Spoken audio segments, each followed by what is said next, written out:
Assalamualaikum नाज़रीन और सामीन, मैं आपका मेज़बान Ismail and you are watching Dynamo Grade and welcome back after a very very short break. तो आज हम डिस्कस करेंगे about how to improve your writing skills.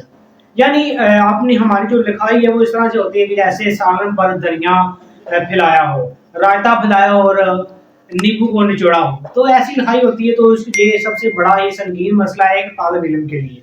यानी स्टूडेंट की लिखाई अगर उसका कंटेंट कितना ही अच्छा हो लेकिन उसकी राइटिंग अच्छी ना हो तो वो एग्जामिनर पर एक अच्छा इंप्रेशन नहीं छोड़ती। तो ये सबसे बड़ा संगीन मसला है। तो इस पर काबू पाने के लिए तो हम आज हाजिर हुए हैं एक नई वीडियो के साथ, जिसमें हम बताएंगे कि how to improve your writing skills. Let's start our video. तो राइटिंग टिप्स सबसे पहली है हमारे पास बेस्ट पोजीशन ऑफ राइटर। यानी राइटर जो है, जो लिखारी है, उसकी जो पोजीशन है बैठने की वो बेस्ट होनी चाहिए।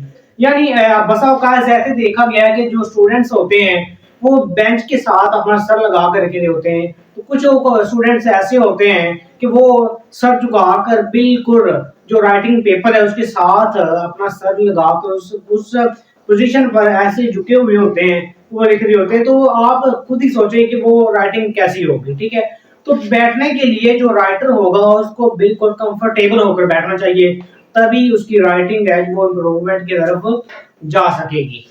अब दूसरा पॉइंट है हमारे पास पेन क्लिच। यानी कि पेन की जो पेन पर जो हमारी गिरफ्त है वो सख्त वाली नहीं होनी चाहिए, ना ही इतनी स्मूथ होनी चाहिए। यानी अगर हम पेन को अगर ज्यादा मजबूती से पकड़ेंगे तो ये क्या होगा, इसकी दो डिसएडवांटेज है। फर्स्ट ऑफ ऑल हमारा हैंड पेन होगा। दूसरा कि जो हमारा जो लिखाई होगी वो दूसरे पेज पर भी शो होना शुरू हो जाएगी, जो ऐसा लगेगा कि जैसे हमें मक्ख मारे हुए हैं। जैसे आप पंजाबी सुना था मक्खियां मारना, तो वो ऐसे हमें दिखाई देगा। तो इसीलिए पेन को सिर्फ कंफर्टेबल होके हमें पकड़ना होगा।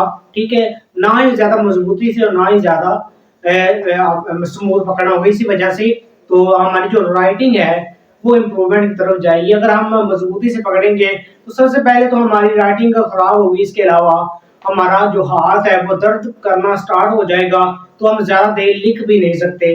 तो पेन की ग्लिच है वो मॉडरेट होनी चाहिए। अब दूसरा तीसरा है हमारे पास स्पीड ऑफ राइटिंग। यानी स्पीड ऑफ राइटिंग मॉडरेट होनी चाहिए, या ना ही ज्यादा तेज और ना ही ज्यादा आहिस्ता होनी चाहिए। ये देखा गया कि हम अगर ज्यादा तेज लिखेंगे तो वो एक हमारी जो राइटिंग है वो बिल्कुल खराब हो जाएगी।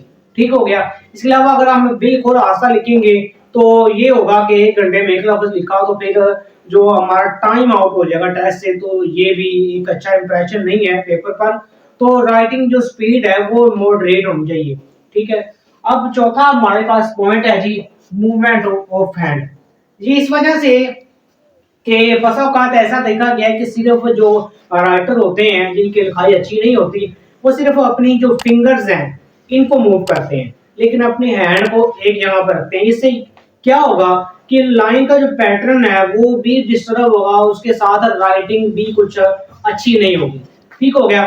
तो आपने करना क्या है कि आपने अपना हैंड, ये मैटर नहीं करता कि आप फिंगर्स को मूव करें, मैटर ये करता कि आपने अपने हैंड को मूव करवाना है। ठीक हो गया। एक लफ्ज लिखा तो दो हैंड उठाना, दूसरे स्पेस पर जाके फिर आपने लफ्ज लिखना है। हैंड की मूवमेंट लाजमी होनी चाहिए। अब आगे हमारे पास पॉइंट है जी, ये है जी मेंटेन स्पेस। यानी कि लफ्जों के दरमियान जो गैप है वो ना ही ज्यादा होनी चाहिए और ना ही कम होनी चाहिए, दरमियान सा। क्योंकि अगर हम ज्यादा छोड़ेंगे या ज्यादा कम करेंगे तो इससे जो हमारा एग्जामिनर होगा उस पर एक बुरा तासर पड़ेगा, क्योंकि उस पर पहले ही बहुत ज्यादा बर्डन होता है पेपरों का, उसे चेक करने होते हैं। इस पर वो आप नंबर काट सकता है, आपका पेपर क्रॉस कर सकता है। इसी वजह से आपने जो राइटिंग है वो मॉडरेट स्पेस छोड़नी है। ठीक है, जैसे ये हमारे पास आपको दिखाई देगा, ये बिल्कुल इक्वल हमने स्पेस छोड़ी हुई है। तो इसी वजह से आपने बिल्कुल ऐसी स्पेस छोड़नी है ताकि हमारे पेपर जो एग्जामिनर है उस पर तासुर है वो सबसे बेहतर जा सके, गुड इंप्रेशन उसके ऊपर जा सके। अब हमारे पास है जी प्रॉपर पेज। यानी कि अगर हमारा कंटेंट भी अच्छा है, हमारी राइटिंग भी अच्छी है, लेकिन अगर हमारा पेज प्रॉपर नहीं है तो फिर भी हम क्रॉस के हकदार तो है ना। क्योंकि ये देखिए, ये हमारे पास राइटिंग भी अच्छी है, कंटेंट भी अच्छा है, लेकिन पेपर खराब है, तो ये जो एग्जामिनर होगा वो क्रॉस नहीं करेगा इस पर या नंबर काट लेगा। अब दूसरी तरफ ये देखें, ये हमारे पास कंटेंट भी अच्छा है, राइटिंग भी अच्छी है और पेपर भी अच्छा है, तो इस पर 100/100 यानी 100/100 तो मिलने चाहिए ना। तो ये हमारे पास है प्रॉपर पेज, यानी प्रॉपर पेज हमारा लाजमी होना चाहिए। अब आ गया हमारे पास प्रैक्टिस। जैसे आपने एक मकौला सुना ही होगा, जैसे practice makes a man perfect, यानी प्रैक्टिस से ही हम परफेक्ट बन सकते हैं। यानी प्रैक्टिस करना हमारे लिए, अगर आप ये सबसे ना अहम पॉइंट है प्रैक्टिस, यानी अगर प्रैक्टिस प्रैक्टिस प्रैक्टिस करेंगे आप, तो इंशाल्लाह अनकरीब आपकी जो राइटिंग स्किल्स हैं वो इंप्रूवमेंट की तरफ चली जाएंगी। तो आपने करना क्या कि आपने जो होमवर्क मिला है वो तो आपने साथ साथ करना ही है, और साथ में आपने जो याद करना है उसको भी एक रजिस्टर पर उस पर लिखा करें। इस पे आपको जो याद होगा वो भी आपको पता चलेगा कितना याद है, और साथ में आपकी जो राइटिंग इंप्रूवमेंट है वो भी बेहतर हो जाएगी। ठीक हो गया। तो इसके साथ साथ ये भी कहना चाहूंगा कि अक्सर औकात हम सिर्फ याद करते हैं, लेकिन हम लिखने की तरफ अपनी तवज्जो नहीं लाते। ठीक हो गया। तो इस पर ये होगा कि आप काफी देर बाद लिखना स्टार्ट करेंगे, तो इससे ये ना ही आपकी जो राइटिंग स्किल्स है वो बेहतर होंगी, और ना ही आप ज्यादा लिख सकेंगे, क्योंकि अपना हैंड है जो आता है वो दर्द करना स्टार्ट हो जाएगा।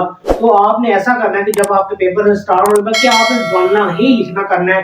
इससे ये होगा कि जब भी आपका पेपर होगा तो आप आसानी से लिख सकेंगे, किसी भी किस्म की दिक्कत आपको नहीं महसूस होगी। ठीक हो गया। तो आगे हमारे पास पेन सिलेक्शन। पेन सिलेक्शन सबसे ही इम्पोर्टेंट पॉइंट है, क्योंकि ये सबसे मेन पॉइंट है पेन सिलेक्शन। क्योंकि अगर एक हंटर है, उसके पास बंदूक है, अगर बंदूक अच्छी होगी तो वो हंट सही तरीके से कर सकता है, लेकिन अगर बंदूक ही अच्छी ना हो तो वो हंट कैसे करेगा। ठीक हो गया। तो ये है हमारा पॉइंट दरअसल पेन सिलेक्शन। पेन सिलेक्शन कुछ स्टूडेंट्स इस तरह से होते हैं कि वो लिखते हैं बोल्ड। ठीक है। वो बोल्ड ऐसा पेन चूज करें कि वो जो बोर्ड लिखता हो। जो स्टूडेंट्स ऐसे होते हैं जो बारीक लिखना चाहते हैं वो वैसा पेन लें।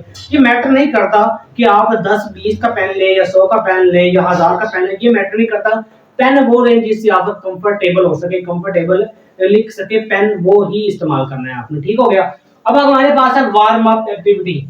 ये एक्टिविटी अमूमन इस तरह से करनी है आपने कि जब आपका पेपर स्टार्ट होगा ना, तो आपको एग्जामिनर जो क्वेश्चन पेपर आपने नहीं आया तो आपको आंसर शीट मिल चुकी है, तो आपने वार्म अप एक्टिविटी इस तरह से करनी है कि आपने पहले ऐसे लाने लगाती हैं, फिर उसके बाद ऐसे लाने लगाती हैं, फिर आपने ऐसे ऐसे करना है। क्योंकि ये इस तरह से हमने करना है, क्योंकि जो हमारा पेपर होता है जिस दिन, उस दिन हमारा जो माइंड है और हमारे हैंड वो आपस में लिंक नहीं होते। ठीक हो गया।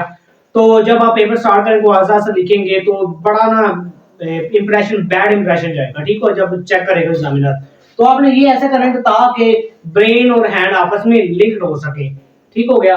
तो ये थी तमाम हमारी एक्टिविटीज जो हमने राइटिंग इंप्रूवमेंट के लिए करनी है। सबसे पहले पेन, फिर उसके साथ आपने पेपर, आपने सारा सिस्टम ये आपने ये नोट कर लेनी है, तो ताकि बाद में इस पर अमल दरामद लाजमी करना है। एक एक पॉइंट को आपने देखना है, इंशाल्लाह आपकी राइटिंग इंप्रूवमेंट की तरफ लाजमी जाएगी। ठीक हो गया। इंशाल्लाह कभी भी टाइम मिला हो तो हम पेपर पैटर्न, यानी जो आप पेपर देने जाएंगे तो पेपर आपको कैसे हल करना है, ये तमाम चीजें भी हम बताएंगे इंशाल्लाह। तो अभी आप चैनल पर नए हैं, चैनल को सब्सक्राइब कर दें, लाइक और शेयर भी लाजमी करें, ताकि हर नई आने वाली वीडियो की नोटिफिकेशन आपको सबसे पहले मिल सके। हमारा फेसबुक पेज को फॉलो करें, टिकटॉक अकाउंट उसको भी फॉलो करें। ठीक हो गया। तो ओके जी, अल्लाह हाफिज।